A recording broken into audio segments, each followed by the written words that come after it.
2022, we started in Southern California. Fox Raceway went up to Northern California for Hangtown, Colorado, and then the long journey here to Pennsylvania. Jason Wygant and Brock Glover. We're getting some history in the hills today. Absolutely, we are. High Point is just one of the iconic tracks. Started in 1977, and it's one of the riders' track.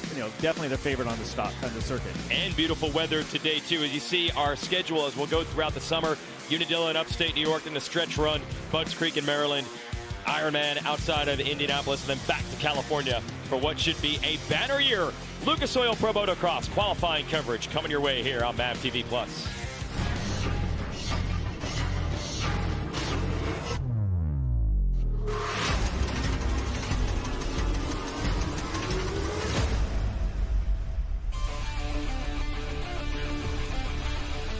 Round 4 of the Lucas Oil Pro Motocross Championship. We're about an hour south of Pittsburgh, Pennsylvania for the Lucas Stabilizer High Point National. Jason Wygant and a 6-time AMA National Motocross Champion Brock Glover give you the call.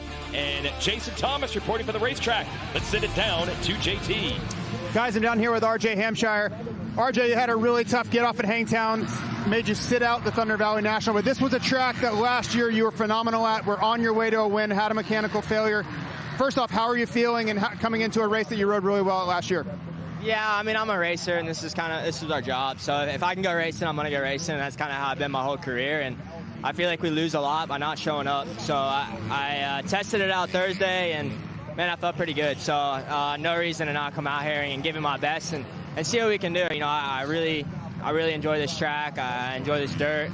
I actually had an issue that first practice. I only got one lap in, so that wasn't me. It was something on the bike. But hey, we're feeling good, and like I said, you'll get my best today. So I heard a funny rumor that you were thinking about going straight from the hospital last week to try to go to Thunder Valley. Obviously, that didn't work out. Where do you rate your health going into today? It's hard to put like a number on it. I'll know more at 25 minutes into that first moto. But yeah, so I was in the hospital till Tuesday night, which is a mess. It was overkill on everything, and I felt like it was all precaution, which I understand. So I actually left the hospital Tuesday night, straight to the airport, red-eye home Tuesday night. So if there was a real issue, it would have happened on that flight with the elevation and things like that. So for the most part, my breathing's good. Main issue is my back. I'm kind of struggling with my back a little bit. But hey, we're here to go racing, so let's have some fun today. Well, heal up and good luck today. Thanks, JT. Yeah, it took a puncture and his rib almost kind of under his armpit, so he said it right around the shoulder blade. He's got a broken rib. That's going to hurt his back. Jason and Brock here in the booth. Yeah, RJ Hampshire was flying at this race last year, would have won the first 250 moto for sure, and he actually had a chain, either derail or break. You said it right at the top of the show. This is a track a lot of the riders look forward to. They really do, and RJ Hampshire, Rockstar Energy Husqvarna, he's only 250 rider, and he's representing him, and he's a tough guy. I mean, he's coming back. That's no injury. You just walk out of the hospital and go to the motocross track. Yeah, well, motocross guys are tougher than most.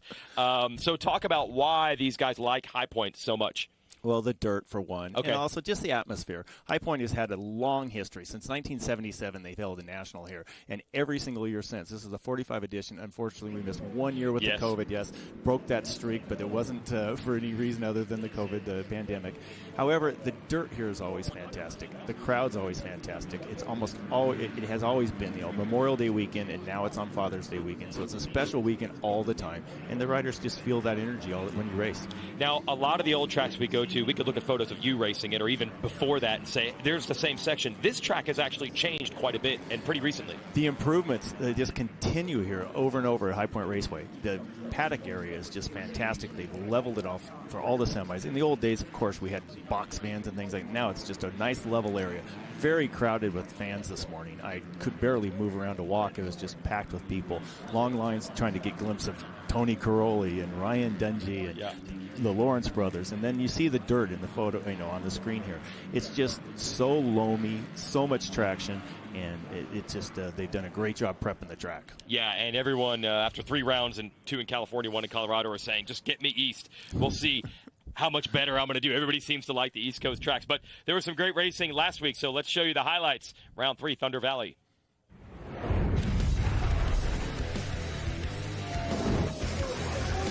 At every race, the riders talk about the importance of a good start. It's especially hard to dial that in at a mile-high elevation. Round 3 of the series at Lakewood, Colorado. But maybe the variable pays off for some. Levi Kitchen, who had been struggling terribly with his starts to start the year, suddenly has a start. A whole shot. And the 59 in his first full pro season, first visit ever to this racetrack, leads the field around with his teammate Justin Cooper right behind him. That's a pair of Monster Energy Yamaha Star Racing machines. Jett Lawrence, your series leader, starts it off in about 4th.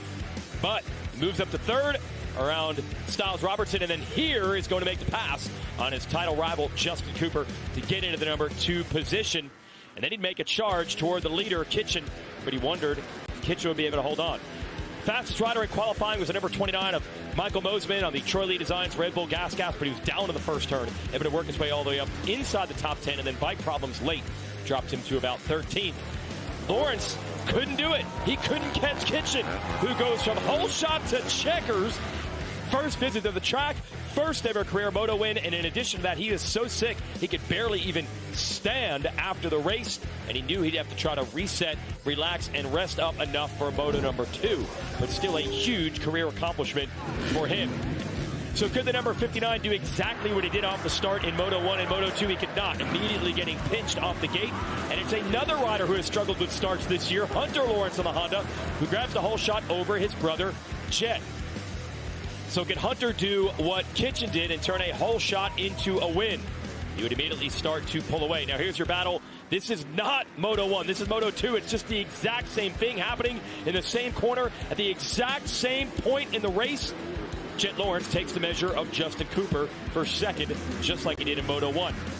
Now, as for Kitchen, he had the bad start. A couple of riders fell. He actually got knocked down, but he would claw his way around Joe Shimoda and others to get into the top 5. And the 1-5 Moto scores would actually allow him to get the podium, top 3 overall for the day. Hunter doing what Kitchen did, proving that with a whole shot he can win motos. But the problem is he was 4th in Moto 1. So his 4-1, as he goes to the Lucas Oil finish line, is going to make him 2nd overall. Jett Lawrence holds off Cooper to the end, and with 2 scores, wins again. 3 wins to start the season. Doesn't even necessarily need to win the motos to do it. He has become the most consistent rider in the 250 class, and that's why he continues to hold that red number plate. Here are your results from last week's race. You see Lawrence edging Lawrence. That's the 2nd time this year. The brothers have gone 1-2. And Kitchen did hold on for that 3rd overall, as you saw in the highlights. Justin Cooper somehow goes 3-3 for 4th. Joe Shimoda, under the weather last week, still salvages a top 5. All right, right before we started practice, Jason Thomas was able to catch up with a couple of other 250 riders. So I'm down here with Seth Hamaker. Seth, I know this is close to being your home race. Speed looked pretty good. Are you going to try to feed off of the home crowd today? Oh, yeah, absolutely. Looking forward to the hometown race today and being back at my home state. A lot of family and friends here, so feeding off that energy all day and, yeah, go put this thing on the box today. So last week, had a pretty tough crash. You were up front on the start. Things happen, right? It's a first lap, craziness. The starts are going to be really important today. Do you think you can stay up there and maybe get after that first podium if you nail those starts again? Absolutely, yeah. Going to start with a good start like we talked about and staying out of the chaos the first couple laps, but just making sure I'm up there on the start and riding my solid laps, and I feel like I can be on the podium. All right, good luck, man. Thank you. So I'm down here with Nate Thrasher. Nate, rough weekend last weekend, got into a mix-up with Seth Hamaker on the first lap. Riding looks really good today. Are you healthy, injured? I heard you left in a swing last week. Can you give us an update? Yeah, we're still banged up a little bit, but I feel good. I felt good last weekend. Crashed on the first lap of the first one and came back to 8th, so that was a good ride. And then finally got a good start and ended up going down, passing for 4th. But I feel good. I felt good today in first practice. We need to fix a couple things. We'll be right up there. But, yeah, a little banged up, but we should be fine to go in these motos. So we're a little bit closer to Tennessee, closer to the dirt you may like. You're noticing that a little bit, like a little bit more comfortable today? Yeah, I feel definitely more comfortable. It feels a little bit more easy out there, not getting as fighting the bike as much and not fighting the track as much. So should be a good day today. All right, good luck, man. All right, there is Thrasher. So good to see those 2 riders who had that big hit last week are okay. Jett Lawrence and the rest of the crew getting ready for practice. As you said, 45 times that we've raced here. We did miss it during the pandemic, but other years this is every other year is a staple on the tour. And let's give you a little tour of a High Point. We'll go to the MX versus ATV Legends track map. Brock, tell us what you know.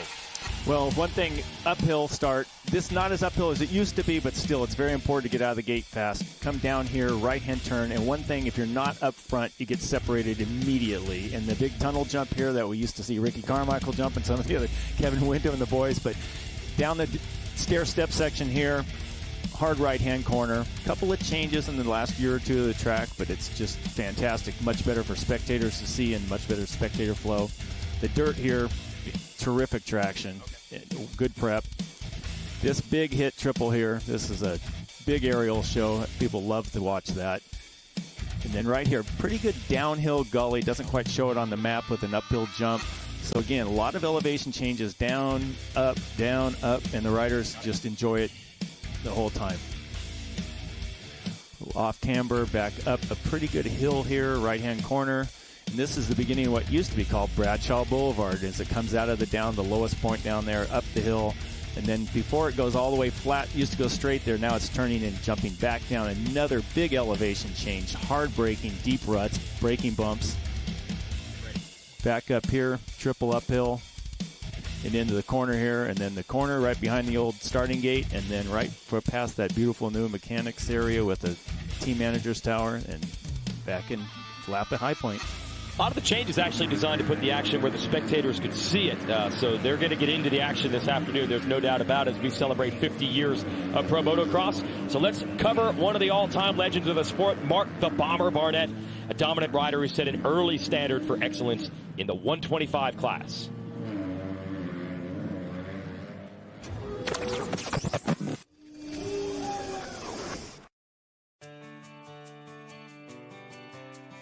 As pro motocross entered the decade of the 1980s, there was a changing of the guard in the 125 class.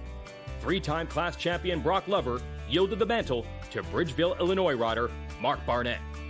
Known as the Bomber for dominating on the 125 for 3 consecutive seasons and denying the championship efforts of young challengers Johnny O'Mara and Jeff Ward.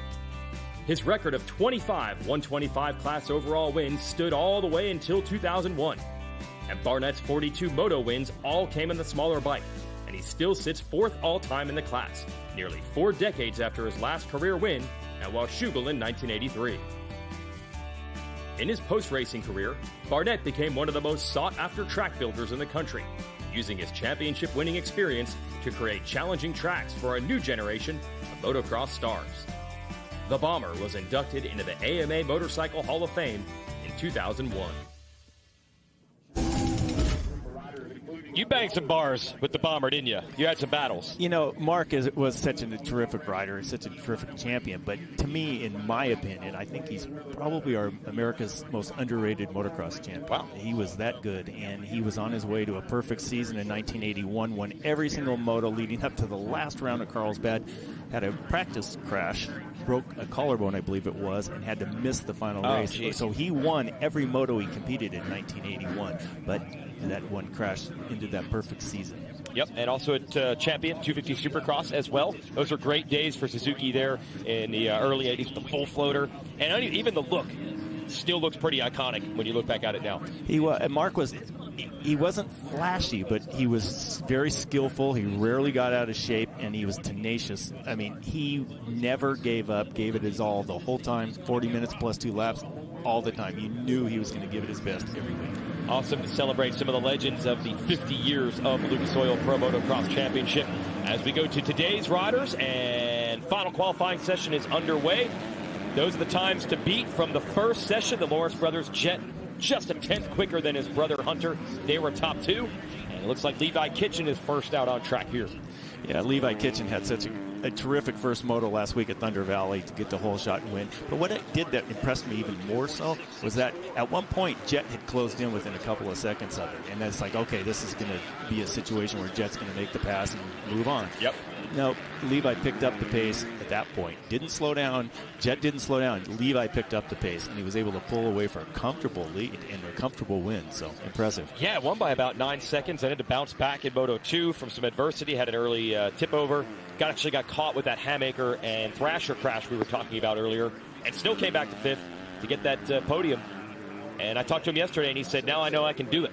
You know, you talked about it. You get that lead, and then Jett starts to close in. It almost feels inevitable that the points leader is going to get you. Now he knows that's not a guarantee. He can beat anybody. No, I mean, they talk about some, a dog or some sort of predator animal. Once they taste the blood, they never get that. Levi has tasted the blood, or he's tasted the champagne victory, whatever you want to call it. He knows he can do it now. He's not going to doubt himself for one moment. And I talked to Bobby Reagan this morning, team owner of Star Racing, and he said the same thing, that now these guys know they can win, and it's not just a fluke. It's something we're going to see more of it, no question. Good to have some young contenders up there.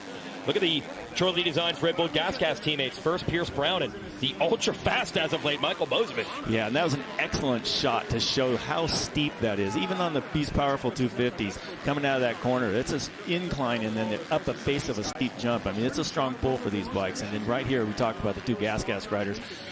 Pierce Brown has had an up-and-down season, not really up to what he wants, no question. But Michael Mosiman has been one of the fastest riders absolutely out there, and he unfortunately had bike problems, both motos at Thunder Valley. Yeah, I asked Mosiman, I said, hey, you out for revenge here because you had so much speed the last couple weeks and didn't get the overall? And he said, no, I just want a solid weekend. He said, I'm going for a base hit, not a home run. I just want 2 solid motos. He's not trying to, beat everybody by 30 seconds. Although the speed he's had lately, he's certainly capable of doing it, but he's trying to figure out the consistency part. Yeah, and he's got to be consistent. When you talk about consistency there, he has to be consistent on the starts. The very first drop of the gate, that first second of the race is so crucial in this 250, and he has to be a little more consistent there. He was fast qualifier last week, went down in the first turn, to your point, and then worked his way all the way to the top 10, and then ran into the bike problems. But he said the whole time, he feels like he's just riding his pace. He said at no point was he absolutely to the limit. He felt like the speed he has, he feels in control while going this fast. I mean, he looks in control, as of course we say that. He steps down and goes off. But he has been quite fast. And you see also, too, the fact that, here's Pierce Brown. Michael Mosiman's definitely giving it a run right here. And Pierce Brown is staying ahead of him. So the parity in this class is very good. It hasn't looked like it on the result sheets for the overall, but there's plenty of fast riders.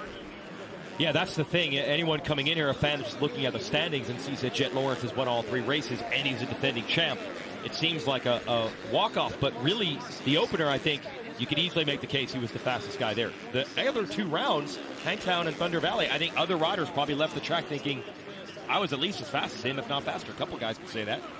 Yeah, Michael Mosiman, clearly first Moto Hangtown. Home crowd, home vibe for him. But he doesn't live that close to it. It's not like he's practicing there every day. But it is what is considered his most local track, especially in the Nationals. But he put in a terrific performance, and he was the fastest rider in the first Moto. And then we talked about just overall lap times and looking at lap times. And sometimes when Jett Lawrence has been winning, he hasn't put the fastest lap in. He isn't the fastest, quote-unquote, fastest rider on the track. But he has been the most consistent, and he's been able to win the races. Avoiding the big mistakes. So, yeah, Pierce Brown, count him as a contender as well. He looked very good in these laps. Now we found Jett, who usually waits, one of the last riders to go out once practice begins, try to get some open real estate in front of him. Look how deep those ruts are getting. I talked about how they disc the track very deeply. Riders were opting. Some of the riders in the very first session were opting for paddle tires, which is the scoop tire traditionally used in sand conditions or mud.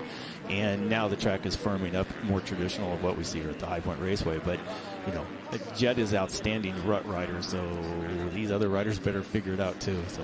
Yeah, how much do you think? Is this even where the track is going to be? Or is it going to be tremendously further along in the motos? No, it's going to get even deeper, no question. We talked about the weather conditions being 69, 70 degrees is a high for a forecast, unseasonably cool.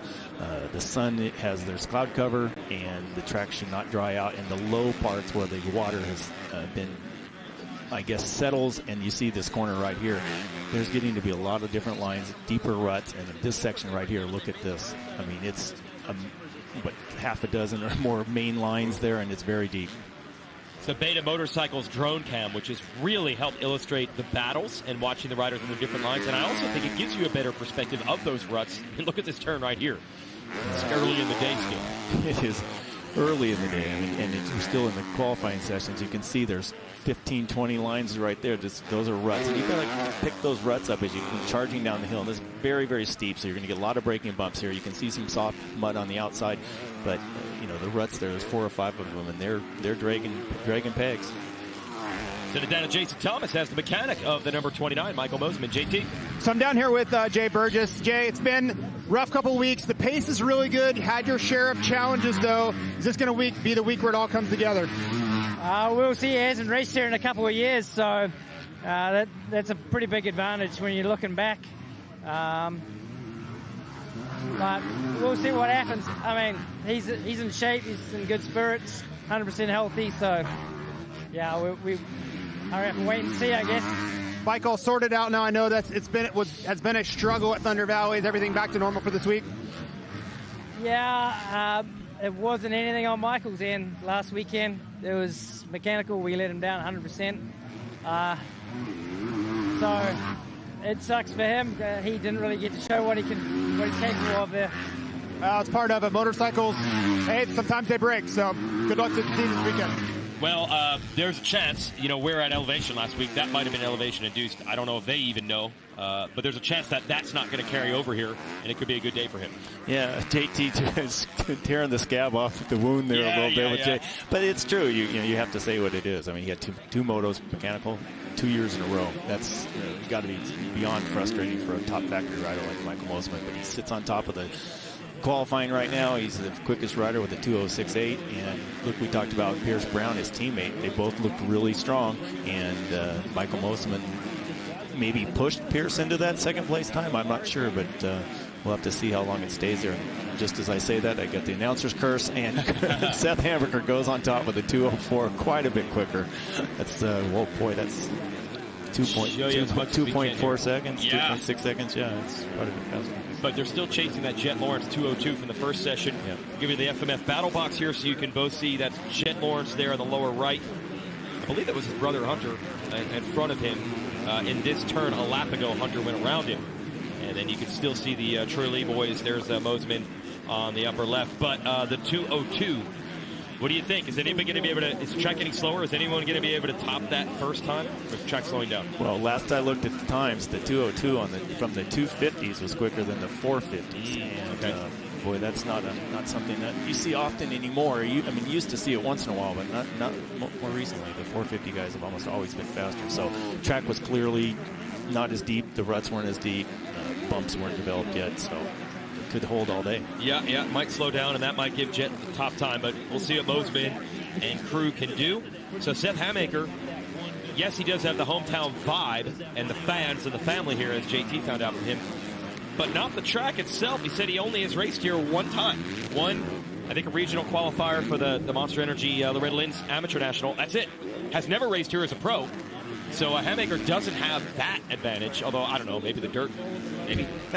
Probably no advantage, really, but just to say that he has PA on the end of his address when he puts what state he lives in. But, Pennsylvania's a pretty big state. He's from the very east side. We're in the very western side, just south of Pittsburgh, about an hour just north of Morgantown. So quite a ways from where Seth Hamaker grew up. Yeah, he's probably, I'm going to say, 5-some hours away as we watch R.J. Hampshire return to action here.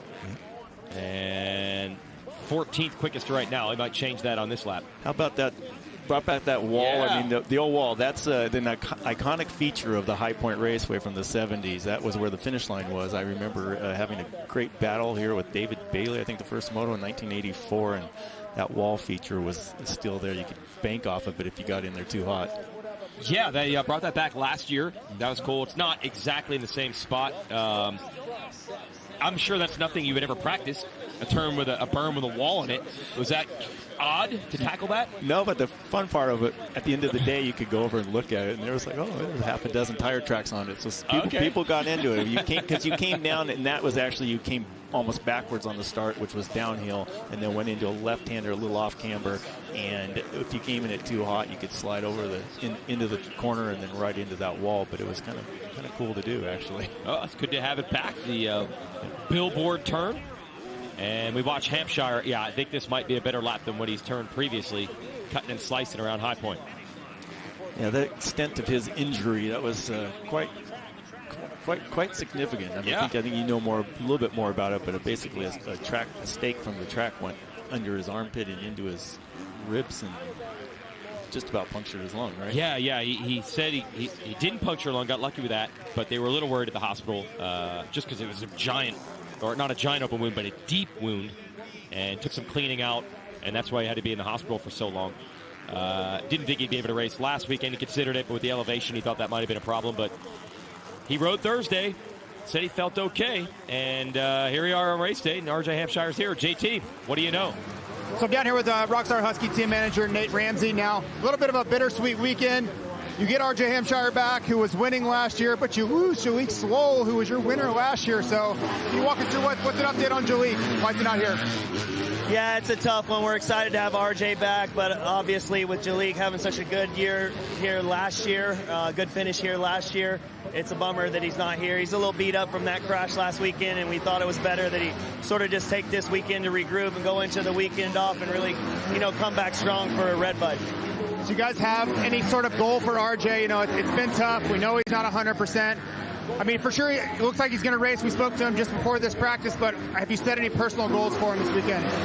You know what? RJ's one of those guys that goes hard all the time. If he's here, he's here to win, and I think that's what they came up with at the Baker's factory this week, was just put him on the bike. He felt good, and he's here to race. Well, it's been a little bit of a war of attrition for the Rockstar Husky guys, but maybe they can bounce back today. No doubt about it. And, they were maybe the two fastest riders at this race last year, Swole and Hampshire. Bummer for Swole will get well soon to him. We had an incident here with for Jett Lawrence a minute ago. Yeah, it's a lot of action going out there. In a second, as we're watching Hampshire right now. Let's show you Jett Lawrence get held up by the rider here. He's trying to put in a fast lap. Yeah, some of these times when you're trying to get your best lap in, and then you come down and a lap rider, so he's obviously frustrated at number 544, got in his way, and kind of let him know. Yeah, they take this stuff very seriously, and here's the thing.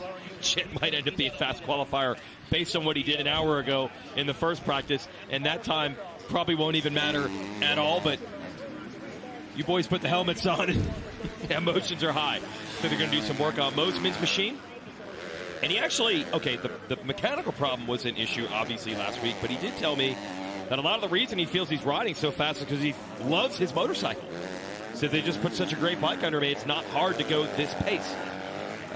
Most of the time you never hear the riders fully satisfied. There's always something they're searching for, but he feels like he's in that spot. A little tweak there, and he'll head back out.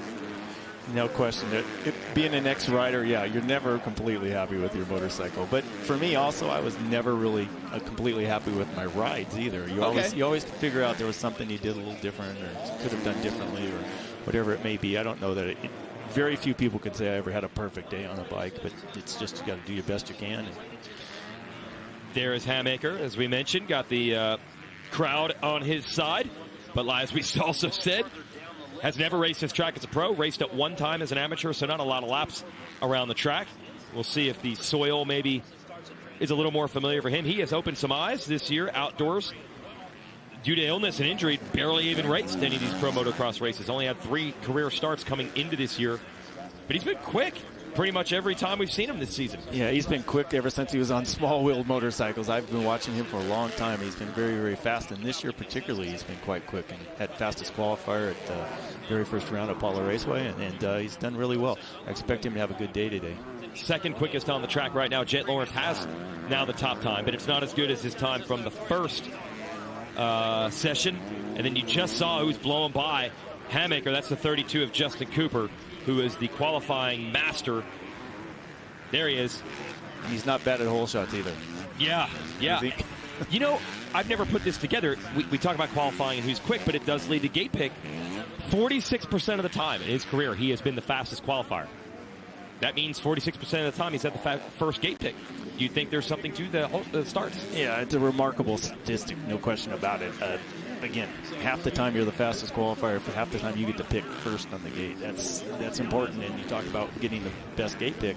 And he's always had that speed. He just needs to be able to figure out a way to channel it for 30 minutes plus 2 laps. Well, Cooper would like to do that today. Got back to his normal podium-level form at the second and third rounds.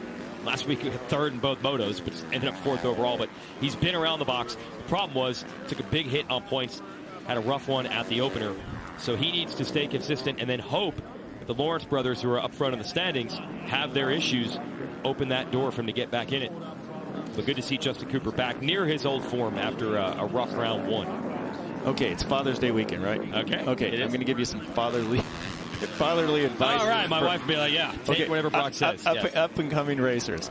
If you're going to be a pro rider and you figure you're good enough, you're getting good enough to get your AMA Pro card, and you have an opportunity to race a track before it becomes a national, not a bad idea to go over there and just kind of, even once or twice a year, just to do that. I mean, I was lucky enough to do the same thing, and you always felt better. I mean, to go race a Saddleback or wherever track you could go find before there was going to be a national there. So Hamaker, living not that far away, it does surprise me sometimes that these guys don't chase down the tracks such as High Point are in their region. I agree, right. So Hamaker really had not done it. He only did it when he had to qualify for the Loretta Lynn's Amateur National.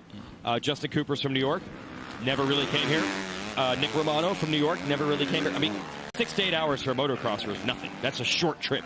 The fact that these guys didn't come to High Point just to log some laps, they all knew they were going to be pros someday. It's not like High Point's going to be a one and done. Since 1977, it's held a national every single year with one exception of the pandemic year.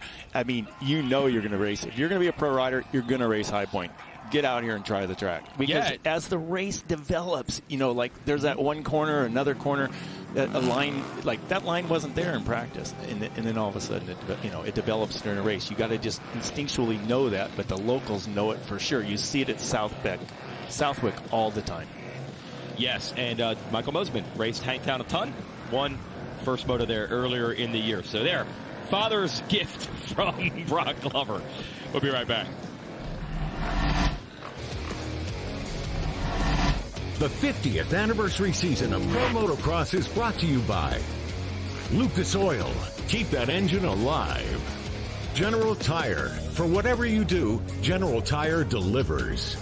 And by Honda, celebrating 50 years of off-road dominance.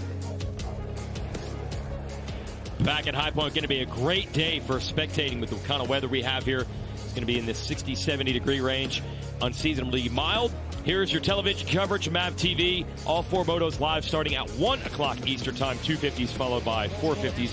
And don't forget our new post-race show every Tuesday night, 6:30 p.m. That's Inside Pro Motocross on MAV TV. And the breeze is here, too. Look at that. Beautiful skies, beautiful conditions. It's going to be a great day for racing. Jett Lawrence will end up your fast qualifier.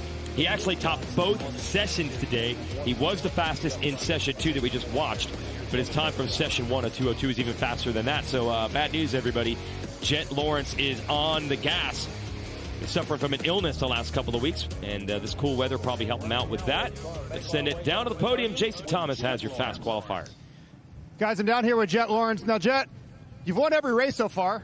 Your fastest qualifier today. Are you back to 100%? Because that's a really scary thought for the rest of the guys in this class, if so. I don't know. I mean, riding's good. It's just more so the fitness side of things. It's just whether I can last the full moto. That's been the biggest thing. The speed and that stuff hasn't been a problem really with the sickness. I can go as fast as I can. It's just trying to hold that for the whole moto. So we'll see. Hopefully I'm back to 100%, so it makes it a lot easier on me. I'm not 15 minutes in, then full on noodle arms, but no, hopefully get a good start and just click off laps, hopefully get another podium or even another overall. We'll see how it goes. Do you think the cool temperatures today will help that? I know last week was pretty hard on your body, being a little bit sick and recovery-wise. I hope so. I mean, I normally always like it a little bit hotter because it makes it harder on everyone else. But no, right now the cooler weather's definitely a little nicer on my body right now with the sickness, so yeah. Well, Jett Lawrence, fastest qualifier today and coming off 3 wins in a row. Everything going his way here in Pennsylvania. And simply put, when you talk Pennsylvania motocross, you got to talk, when we celebrate 50 years of history of the sport, Tony D, a legend in Pennsylvania motocross circles. Tony DiStefano, his on-track exploits make him this Keystone State's most decorated rider.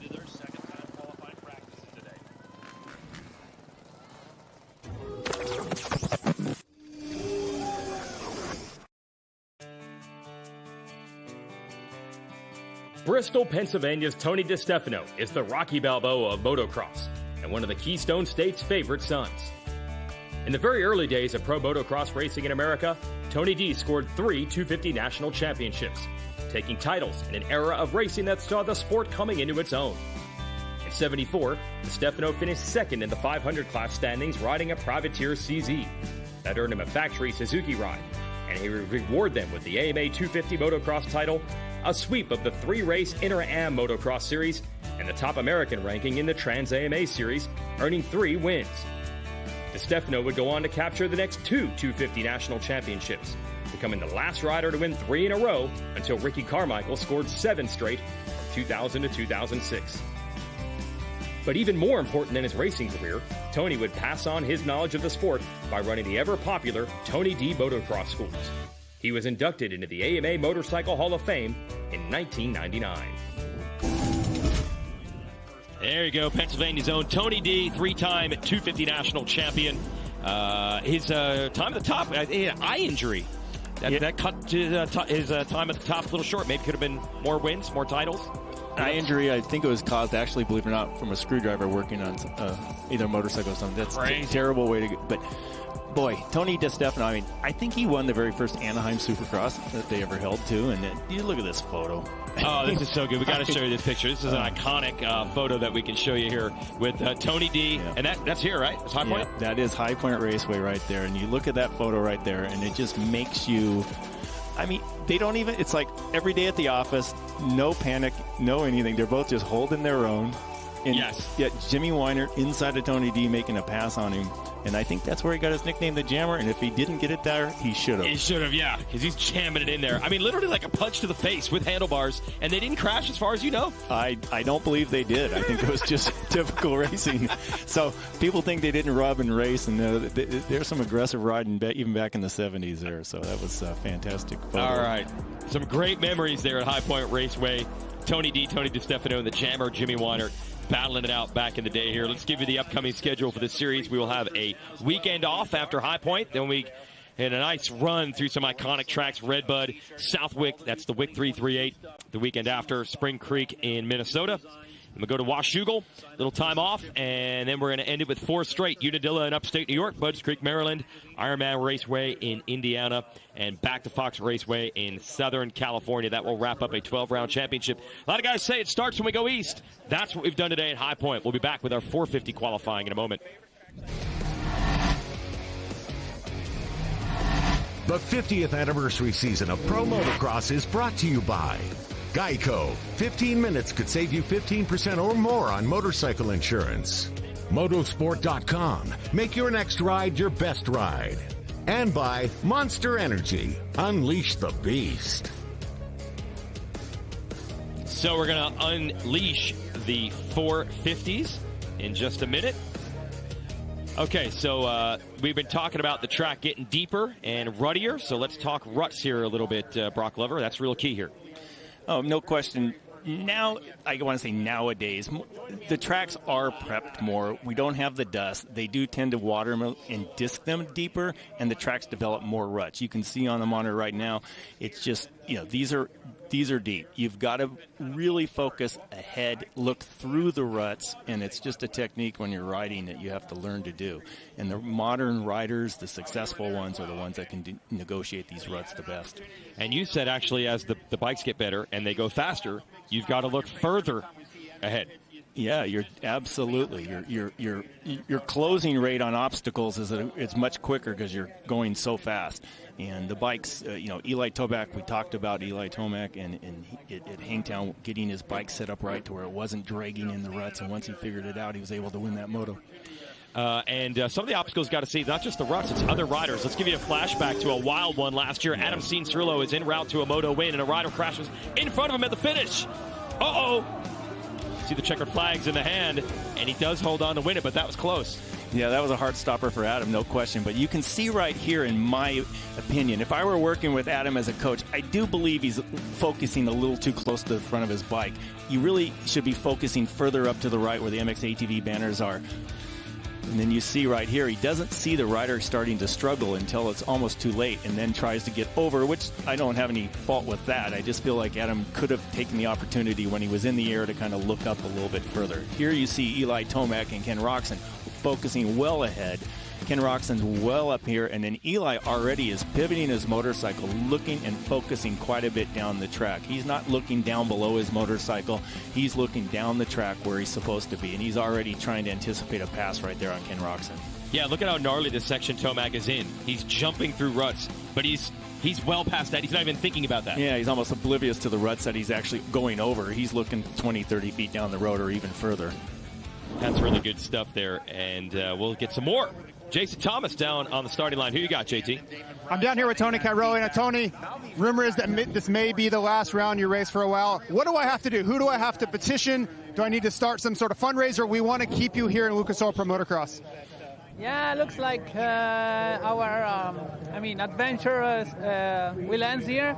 Of course, we had some nice moments. Of course, I would love to come back to maybe some more rounds. We don't know yet, but of course, for sure, we don't. At the moment, we are not doing all the season, and yeah, it's a pity because I'm enjoying a lot, but it's like this at the moment. But anyway, I am really happy, and I want to say thanks to Kenya because they gave me this opportunity last moment because I didn't have really this plan to come here, and in the end we made some races, so we will see.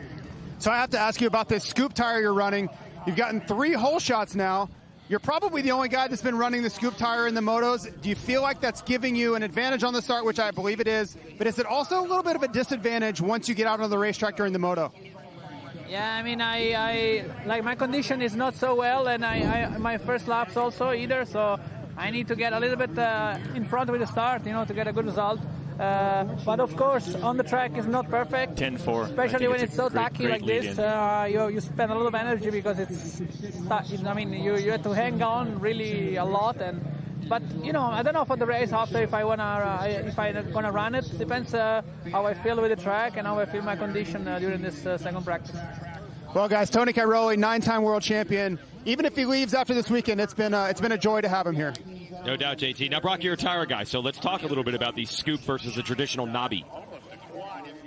Well, that tire right there is designed for sand and deep conditions. Tony Cairoli, even though he's from Italy, primarily lived most of his last 10 years in Lommel, Belgium area. These guys ride these tires almost exclusively in Europe, much more used to it than the American riders.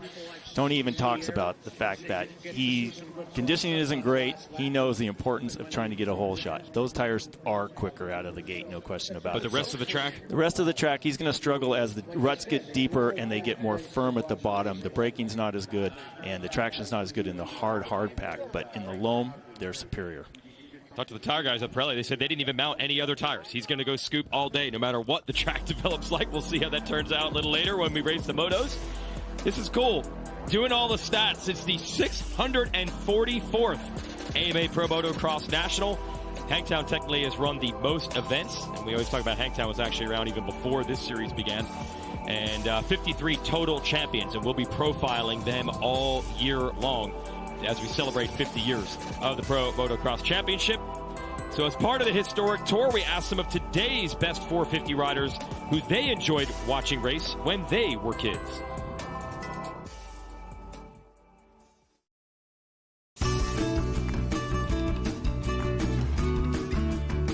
My favorite riders to watch growing up were Carmichael, Stewart, Reed. Those were the guys I watched that I followed the most, and those are the ones that I, tried to study and just watch what they do, period, on and off the track. I'd say Vilpoto out of all of them was probably the most solid, just because every weekend that dude was pretty much the fastest guy. I mean, he won 4 Supercross championships back to back 4 times, so yeah, that dude was so gnarly. Ryan Dungey, I would say him winning his rookie season outdoors and Supercross, but he did win outdoors his rookie year, which is pretty unheard of. When I was younger, I really liked kind of like some of the OG names. I really I loved watching K-Dub, just the way he approached racing and stuff like that. He was probably my favorite. And then there was some other guys, like iconic guys. I like the era of like the late 90s, early 2000s where you have like Ezra Lusk, you have obviously McGrath, Carmichael. I really liked Carmichael on a Cowie more than any of the other years. I thought those were some of my favorite. Yeah, those years were really cool. I think from even the style, you know, the helmets, the gear, everything like that. It's changed up a little bit, but those were, I feel like, some of the end of the good years.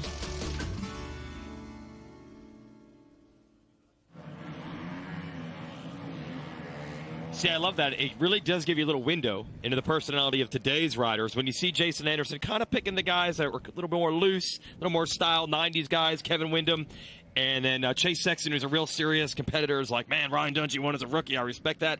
It gives you a little window into how they think with the guys they love watching grow up. Well, you can't go wrong with either of those. Kevin Windham was just poetry in motion, watching on the bike, and then obviously with Ryan Dungey was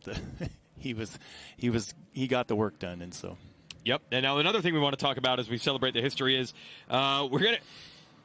this is not official. This is not a scientific poll. Our top 10 all-time motocross nicknames. We're just throwing this out there. Congrats, Golden Boys, on it there, Brock. There's a lot of ones. We were thinking James Bubba Stewart. You know, it's hard to narrow it down to 10. It is really hard, and there's some good ones there. I mean, no question, Beast from the East. I love that one. Damon Bradshaw, and this High Point Raceway is kind of iconic with him with Bradshaw Boulevard. Hot sauce there. We got some guy growing up in Albuquerque with a little spicy food, and yeah, I love it. Yep, and the man, of course, Roger DeCoster, is still around as the head of KTM's North American group efforts with Husqvarna and Gas as well. JT, what do you think on the nickname front? You were part of the emails this week, buddy. Well, for me, it's all about the Beast from the East, Damon Bradshaw. I'm standing about 10 feet from where he made the pass in the iconic 1997 mud race to win the overall that day. We have Bradshaw Boulevard behind me.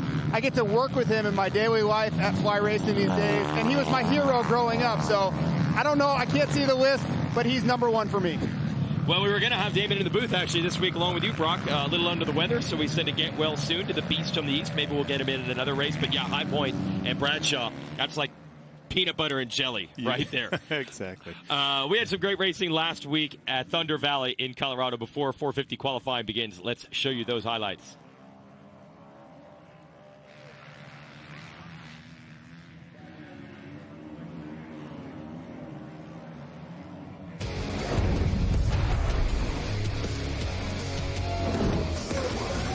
So riders facing a challenge at this track. Elevation and an uphill start means rare clicking down into first gear for the start. So you never know exactly what's going to happen. It's a situation the riders don't practice much, and throwing more variables at the riders. Heat along with the elevation today. But it doesn't matter because this man has been there, done it, seen it all. The veteran out of Italy, the 9-time world champ, Antonio Cairoli. Eat pasta, go faster. Grabs the whole shot, and he's got Ken Roczen right behind him. Now, Roczen is so quick at the beginning of these races, and you'll see him quickly go to work on his off-the-track racing buddy. But here, they're just fierce competitors, and the 222 and the 94 put on a good show. This is all lap one, and Roczen will be able to take the measure of Cairoli and move into the number one spot. Roczen is very good on this track. Won the race in 2021. Other riders want to join Roczen up front. First, the Monster Energy Kawasaki of Jason Anderson. Look at this power move up the inside to take over second from Cairoli. And he does have Roczen in his sights. Next rider on the list, you see Justin Barsha's up front. Eli Tomac gets rolling.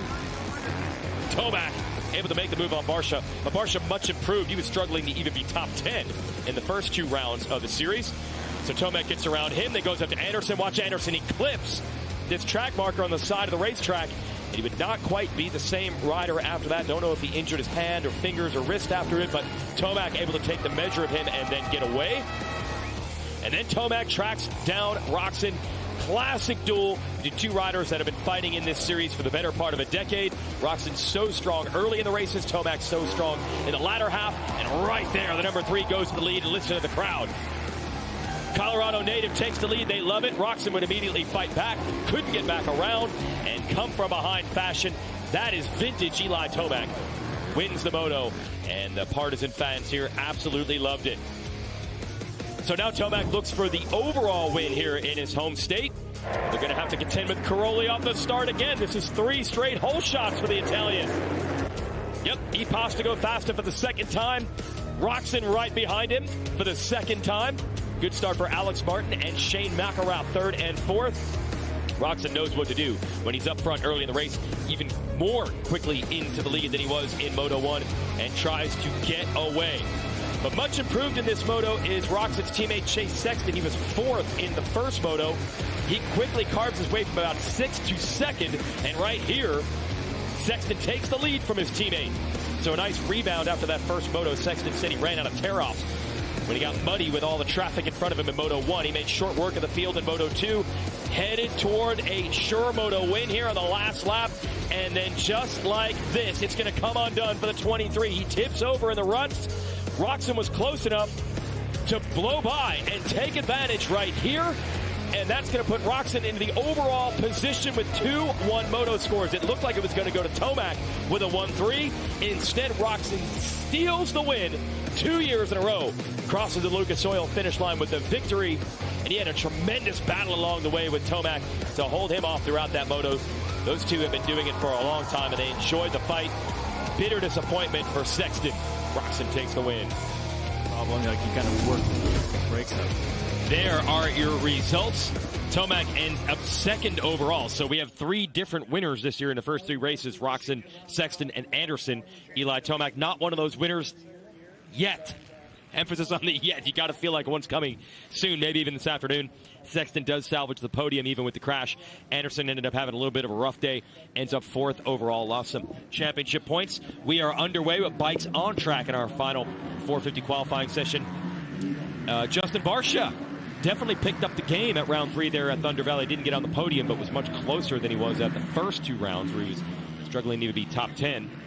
Before this session began, Jason Thomas asked for an update. Here's JT and Justin Barcia.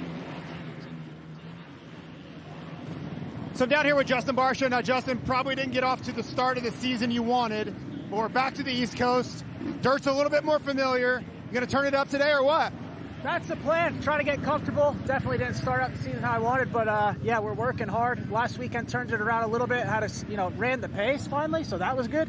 Now just need to do it 2 motos in a row. We're gonna get there. It might just take a little time, but today's a good day to do it. Why not? You think it's more testing the bike, getting used to that, or is it more just riding technique and coming off a Supercross that led to the slow start? We were really focused on Supercross. Obviously, we wanted that top 3 position, so we didn't get to do a lot of outdoors, which is unfortunate. Got sick right before the season, so that put us back. Yeah, and I just haven't been comfortable on the bike, so we've been really trying to figure it out. It's been difficult, but, it's not all bike, it's rider as well, so I need to go out there and make it happen. Good luck today. Thanks, guys. Yeah, Barcia went 10-11 at round 2 at Hangtown, then went 6-8 last week, so signs of improvement. And these guys are hustling right now. You see Barcia, Chase Sexton around the outside. Oh! Barcia got hooked on one of those ruts. Yeah, there's definitely, the ruts are just getting deeper and deeper, as you can see right now. I'll be really surprised if this session has any halfway decent lap times coming out of it. We saw earlier there was a part of Barcia, he's like running every inch of the track and maybe a little bit pushing it on the outside of the track markers a wee bit, but that just happens sometimes when you're going and you hook a rut. It just sends you off the edge of the track. Also, you see just up ahead of him was the number 7, Aaron Plessinger. He is looking for a bounce-back weekend. Been a slow start to the season for him, as well as Barcia, but Plessinger thinks that he got some things figured out with the bikes, his bike today, and he is definitely confident. You're not going to see it from Plessinger in qualifying. It's not usually his specialty. I mean, we've seen him 11th, 12th fastest, Brock, and then suddenly he's battling for the race win. Well, you talk about somebody that's coming back from, when you go east, they improve. Yeah. Plessinger's definitely a rider that when he heads east, he does improve. I mean, he grew up as an off-road background, and he likes the deeper soils, deeper ruts, muddier conditions. All right, so watch for the number 7. Also watch for the 21 here, Jason Anderson. Let's send it back down to Jason Thomas. So I'm down here with Jason Montoya, mechanic for Jason Anderson. Now, last week, seemed to hit a barrier with his hand. Can you give us an update? Is he 100%? I know he took off and is aggressive in this practice session so far. Yeah. It was pretty sore during the week. It swelled up pretty good in his hand and his fingers. So, I mean, he was sore, but he fought through it this week. We had a good week back home, and yeah, he's here ready to fight. So no lingering injury. You think he's going to be fine for the day? Yeah, I think he's pretty tough, so I think he'll be fine. I mean, I think it's going to nag him a little bit, but once he gets that adrenaline going, and, hopefully we could have a good day. All right, guys, key point there for Anderson. If he wants to be in this championship fight, he's really got to turn it around. He can't continue to give points away. Well, at least we have an explanation there. Wow, he is hustling right now. Brock Oliver, why he ended up off the podium last week. He hit that barrier. Obviously hurt his hand a little bit, but he looks aggressive right now, Brock. He does look very, very good. I'm interested to see what this time turns out because he's pushing it hard. But again, the track's a little bit slower. But this is what the riders are going to face in the first moto. They're not going to face that perfect qualifying condition. So a lot of the riders feel that it's important to get a good gate pick, no question about it. But it's also important to know and feel comfortable on the track as it will race.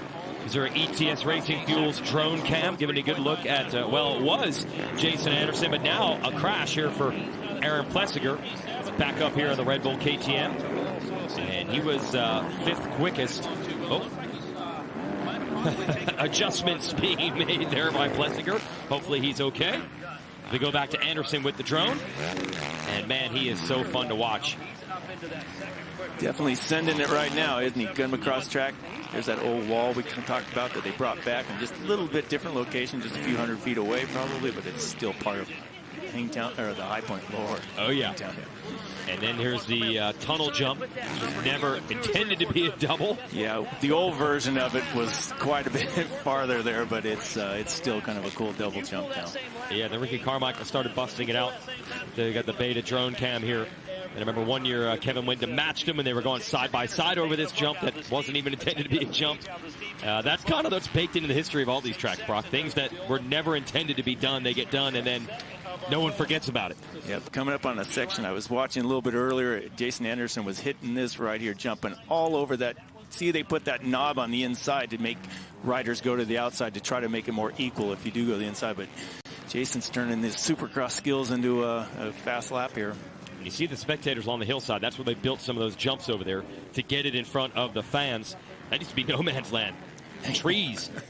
Nothing but no spectators. Yeah, back when the Nationals were on Sunday, that was a good place to go if you wanted to see some sights. The camping on that hill, that was, I think, only other course that probably rivaled that one was the Unadilla back in the days when the hill people used to populate those places. But yeah, it's a scary, it used to be a scary place. They've calmed it down quite a bit. That's part of the legacy of some of these tracks as well. Yes. Yeah. Back when I was about 17, 18 years old, and you're thinking to yourself, my goodness, I don't know if I'm old enough to be over here. Yeah, don't. Okay, you gave the father's advice before, kids ride the tracks. The other father's advice, kids don't go over there to those sections, kids. Those people do know how to have some fun here on a summer weekend. Yes, there used to be everything from mini bike races to bonfires and things that were probably not supposed to be necessarily burning were burning, and it was I think I loved it. It was fun. Christian Craig, are they working on the bike? Are they straightening the bike? I guess they were just getting it on the stand there, or did he go down? No, just tweaking a little shock adjustment there. See, that's what we talked about, the importance of setting up your motorcycle here. You know, I mean, I'm guessing Christian's probably actually stiffening his bike up. I could be wrong there, but when you got a lot of traction, the tires offer a lot of traction themselves, and that allows a lot of force against the suspension. So you can push harder going into a corner with the brakes. The forks go in deeper in the stroke. Same with the rear. You're able to load the bike harder when you hit a big rut, so the ride height might become lower. And once that happens, your foot pegs start dragging in the ruts, and then it's just no way to go fast. So Tomac mentioned it on a previous show at Hangtown, how it's important to get his bike higher, get it out of the ruts, quit having his foot pegs dragging so he could go faster. And so maybe Kristen's stiffening it up a little bit there. Watching Barsha, that's just classic Barsha style. They're letting it all hang out, even in qualifying. Chase Sexton has now gone to the top of the charts in this session with a 2:03.3, and his teammate Ken Roxon, last week's winner, second quickest. So Honda keeps on rolling. Yeah, we've been watching a lot of teammate activity. I mean, we saw it earlier in the practice session with the gas riders up front together, 2 riders together. Then we saw, here the Honda riders are riding too. It's funny that their teammates are following each other a lot more closely, and then we saw the Lawrence brothers too together. It's actually Tomac's time from the first session, the 2:02.6. That would be the fastest overall. But the Honda guys are on top right now. It has been an unbelievable early start to this season for Honda. Going 1-2 at our first race in both classes. No one had done that since the opener in 1990, when Honda also went 1-2 in both motos in both classes. And they continue to lead the points in both classes as well. Let's send it back down to Jason Thomas with an update on the 17, JT. So I'm down here with Monster Kawasaki's Oscar Weirdeman. Now, typically, we see you with Adam Cincerillo, right? He's out with injury, but you're on the Joey Savacci team. Now, Adam was your winner here last year overall. You going to bring that magic to the 17 for this weekend? Well, that would be great for sure. With Adam being out, we're lucky to have Joey here, have another Kawasaki out there. He'll be doing great for us the first couple of rounds. Hopefully here he can, improve a little bit more from previous rounds.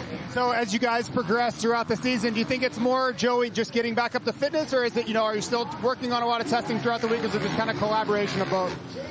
Well, obviously he was off the bike for a long time, right? So he came to us, we just did a little bit of testing, and he started to ride, and then he's improving a lot. But yeah, for sure he needs more time to get it to the next step, right? Because the guys ahead of him, they've been racing almost the whole Supercross, and their base is better.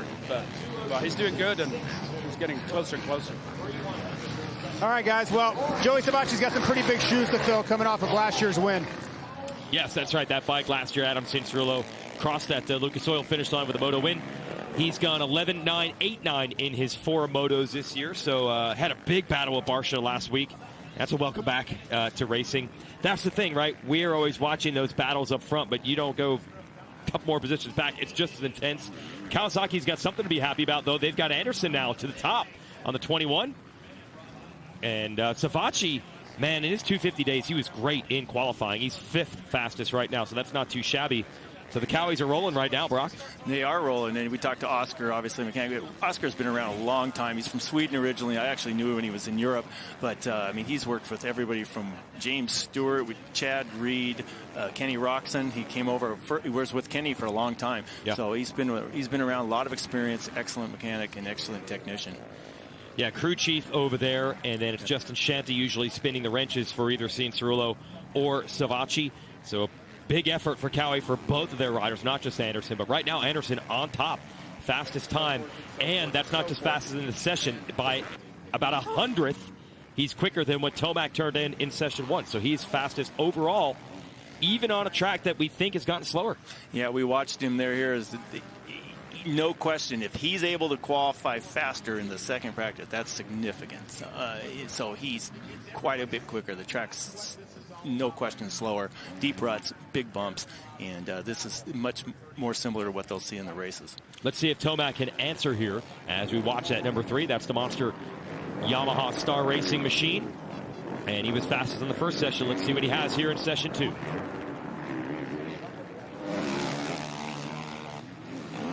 Tomac to the top here at High Point Raceway. Won this race twice, as you see. Even though Adam was the winner of the first moto last week, Tomac came back and won the second moto, and it was kind of I don't call it a breakout win, but it was something that he just got the season rolling for him. I know Ferrandis ended up winning the championship, but Eli kind of woke him up, and he became, he just got his confidence back. Seemed like he was getting his bike set up, dialed in, and it was a good, I guess, a breakout win. Yeah, last year at his home race in Colorado, one of the worst races we've ever seen from Tomac. He was top 10. He was battling for 10th. I don't know if we've ever seen Tomac at that level. Then comes back at High Point and gets that second moto win. Like you said, didn't get the title last year. Said get well soon out to Dylan Ferrandis, the defending champ. Hope to get him back racing before the season is over. But it's up to Tomac and Christian Craig to carry the mantle for Yamaha now. And you've got to feel like that overall win is almost inevitable. Tomac had rear brake problems in the second moto last week in that battle with Roxon. That slowed him a bit too. Yeah, he did. I talked to Bobby Reagan again. Talked to earlier this morning. One of the things we also mentioned, he talked about losing the rear brakes.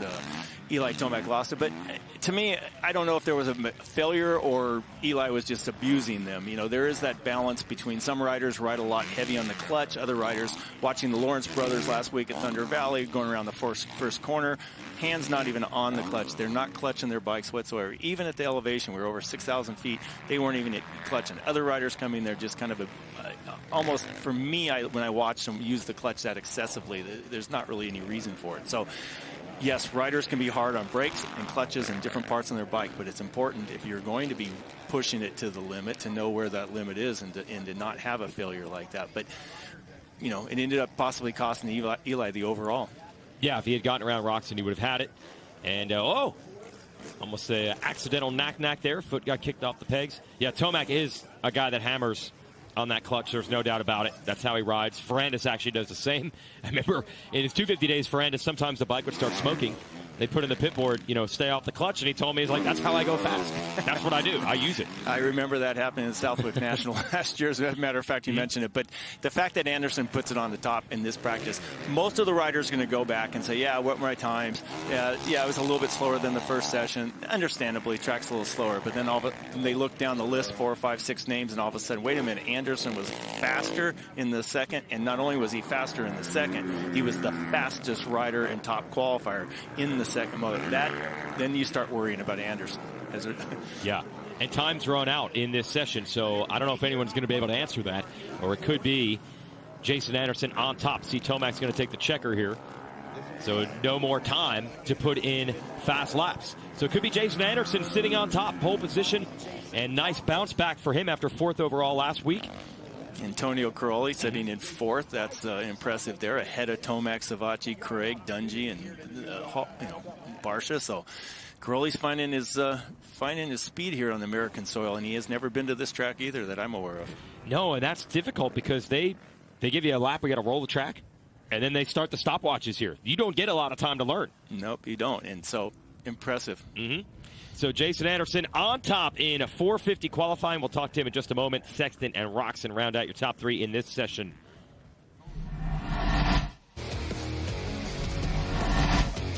The 50th anniversary season of Pro Motocross is brought to you by Optima Batteries, the ultimate power source.